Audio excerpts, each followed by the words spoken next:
Hey, so I wanted to make a quick video about how to open up and disassemble and maintain this Prosys 80 underwall cistern, because I had a very hard time figuring this out by myself, looking at some of the manuals that are kind of spread out and not very detailed, and I couldn't find any video about it. So you're going to need a flathead screwdriver just to pop off the panel, and then a wider one to turn the first two screws in there, and the pipe wrench you'll need just if you're going to disassemble the fill valve, because you need to unscrew a nut there. So to start with, you're gonna go and find this little spring detent that holds on the front panel. Once you depress that, you can, oops, a little hard to do with one hand, but makes it able to pop off the front panel, which gets you here. So now you need the wider flathead to unscrew these two. Just give them a slight turn. These are not screws, you just need to loosen them. At that point, this support should come loose, like so. Before it comes off though, these two also need to be turned 90 degrees. Just make sure to pull them out enough that this straight bit here clears that black backing. Then you turn them 90 degrees and they come out. Here, check, they should be the same length, but if they're not, maybe make a note of which goes where. At that point, the support comes off. Now in here, you can flip down this panel with this latch and pull it out. These two supports can be folded away, or at least partially out of the way.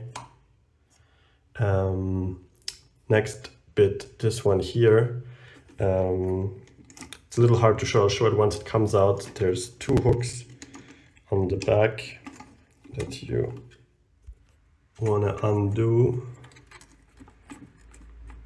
or maybe actually it's easier just first to just kind of tilt it up, lift it up. There's a snap, there's one snap right there and another one right here, back there. These both need to come loose.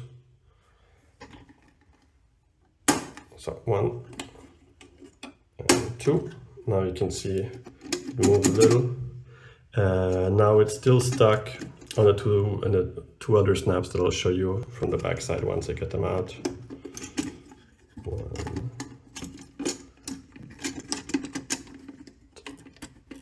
2. Okay. So what's happening there is on these two levers, each of them has this kind of snutting part that goes into these, and you can kind of wiggle them free. They're not very tight. If you just pull, they're going to come off even, but if you can get back behind there, kind of squeeze these together, that's going to make it a lot easier to extract that. This is the last support that comes out. There's this blue tab here, maybe turn on the light. There's this blue tab here that you're gonna push it out into the right, like so. This comes loose. And then there's 1 and 2 snaps here that you can release, and then just tilt the whole piece up around these pivots and it will come loose, like so. And so at this point you have the flush valve here on the bottom and the fill valve here on the right. So depending on what you want to do now, you're going to go for either of these to fix the fill valve, which is the problem I was having. I had dripping here down on the right. I could see dripping there where I pointed the camera just now, so I knew that the diaphragm here or the plunger or something was not clean enough and it wouldn't close all the way. So I'm not going to pull this out because I just did, but what you want to do is shut off water from here, turn that. Mine is very rigid, so I didn't use this. Actually, I just turned off water in the whole bathroom, but you should be using this normally. Shut off the water here, unscrew the flex, this flex tube over here, and then behind that you can see this little wing there on the left. There's a second one just right by it on the right. Once the tube's out of the way, it'll be easier to see. You pinch those, pull up, and then this whole assembly just comes up and over to the left and out. And then now I'll cut to that so you can see how that looks, how to clean it, and then it just goes back the same way in reverse. Okay, so this is the fill valve assembly. Before taking this apart, I would suggest to take a photo and measure the distance here for the setting of the shutoff. This is the distance to at which the plunger closes the valve up here on top. So then this comes apart in a couple of ways. This bottom piece here, there's a side here, with a pin. You can lever in the opposite way, wiggle a bit, and this bottom piece comes off. At that point the bucket can slide off as well. Now the plunger can be clipped out up here up top, so that way you don't have to unscrew it and you can keep the distance. Okay, so I've not been able to figure out how to get this tube to come off there. Looks like it could be to screw, but it feels too hard. Don't want to damage it. Pulling doesn't work. Wiggling doesn't work. But I figured out that actually to clean the seal back here, you don't need to do that, because all you need to do is push this hinged part up. You can see it pops out right there, so like that, both sides, and then you can pull it out, and there's the little seal right there. Okay, then to open the valve further, you can grab this with a wrench, give it a twist. Now this part comes out. Note that there's one side here that has a little tooth. Not hard to see. There's an extra tooth there that the other side doesn't have. That matches up with this when reassembling, this little dent here. And inside there's a diaphragm. This also has a locating tooth on one side. It's the only one that matches up with a divot here in the top part. So when that goes back together, make sure you get the orientation of these two straight. Alright, so I cleaned pretty much everything I could get to with limescale remover, rinsed it off, and it's time to put it back together. So again, here, pin goes in the top. It's in there. This seal, the side with the extra pin, goes on the left, in like that.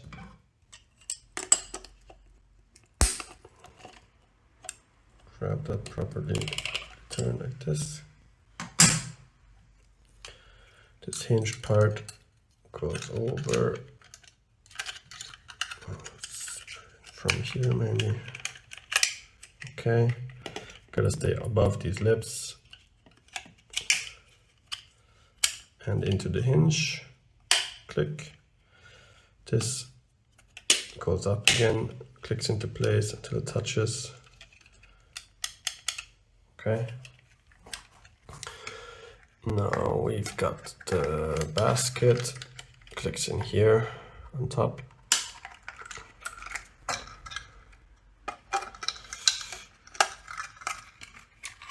This one slides on and in there like so. And finally this foot goes back on with this pin through that hole. Click. Okay, and now this, I think it should be all the way down. Like I said, in my case, there was a 4mm gap down there. And this is ready for installation again. On the other hand, if you want to clean the flush valve down here, the next part is you need to basically this is a long tube that goes down all the way to here, and so the only way to get it out of this small access panel is to basically, it has a hinge in there, but that hinge is locked normally. So what we have to do to unlock it is this procedure here, which is you turn it counterclockwise until you hear a click, then you pull up on it until you hear a click, and then you can unhook and pull it out, and it kind of articulates in the middle there. So I had a hard time figuring this out, because it seems here like you're supposed to turn it very far. It's not like that. You just turn it like 10 degrees, and then the pulling also is quite hard to actually do. So let me try and see if I can show you that. Also, you need to be pulling on this transparent plastic tube, which is not easy in itself because it's kind of hard to get your hands on, and it's just round. You don't have much to hold. So what you can do is, at this stage, you can remove these two blue extensions. This one on the right, you just rotate it clockwise like this, it comes out. The other one, it's a snap all around the tube with an opening there. So if you just, okay, I did it with two hands. You just push on these two, it opens enough to just pull it off the tube. Okay, so once the tube is loose like that, now you have an easier time grabbing it, and you want to grab it and rotate it, click like that. That's all it does. So you saw that barely moved, but you can tell once it's unlocked, because if you look at it now, this gap here on the right, that used to be perfectly in line horizontally like this. If I turn it back, this is what it normally looks like. You see that? It's just horizontally at 90 degrees at, let's say, at 3 o'clock. Whereas once you've given it that turn, now it's like at 2 o'clock. So that's what you're going for. And at that point, you want to pull it up. You see this J hook here. So that's where this transparent top tube connects to the bottom section. And then just move it one against this bottom piece connected to the blue part. So what you want to do is you want to turn this counterclockwise like it says. But unlike the manual where the arrow, like, it seems like it's supposed to be like a big movement, it's a very small movement. You just need to go these like 10 degrees here. So let's click like that and then pull up. And this is surprisingly hard to pull. You pull up here, maybe wiggle a little, and then it goes out. And at that point, there's this rubber O-ring that releases, and now you can see this part articulate. So this is supposed to help you get it out. Then unhook this blue part here and pull up. At this stage where the whole thing is loose, you want to turn it 45 degrees, more or less up like this. Go all the way into the corner there, and at this point I was able to kind of roll it out. Not sure if that was visible. You kind of have it like have it this way, and you kind of roll it out that to get to clear this piece here. Kind of roll it out, and then it comes out. And to get it back in, it's kind of the same struggle backwards. I don't think I can pull it off with one hand even. It's very, very fiddly. Oh, there we go. Okay. And yeah, then now gotta find the right orientation, set the base down, and then pop in the top. Okay, so now I set it back down, I clip back in this back thing. I took off these light blue lever connection things because they really get in the way. It makes it much easier to do the rest now. And also, you can do this before you even fold it in. It's much easier to clear this top part without them. And now we're gonna push this plunger back down all the way. I did it already, and do a 10-degree turn. So you can see that this cutout on the right, it's not at like 90 degrees. It's in the back. So this part, clack, that was a turn. So you see, once it's done, you can see this is now horizontally at 90 degrees. That means it's locked, and that's the way it should be. So now we can attach these again. This lip goes in that cutout that I just showed. So this piece, let me turn on the light. So this piece clips over the tube and it locates there, like so. Whereas this piece, it has this opening here on the side, this slides over and then it clips in on that part back there. So you gotta kind of hook the side of this and slide it over until it clicks into place there. And so now this should be good enough to test already, because you can pull on either of these two, which is equivalent to pulling the plunger on the front panel. Okay, so reassembly. First, this piece that gets pulled up vertical and then hinges down. This gets to go the other way. Oh.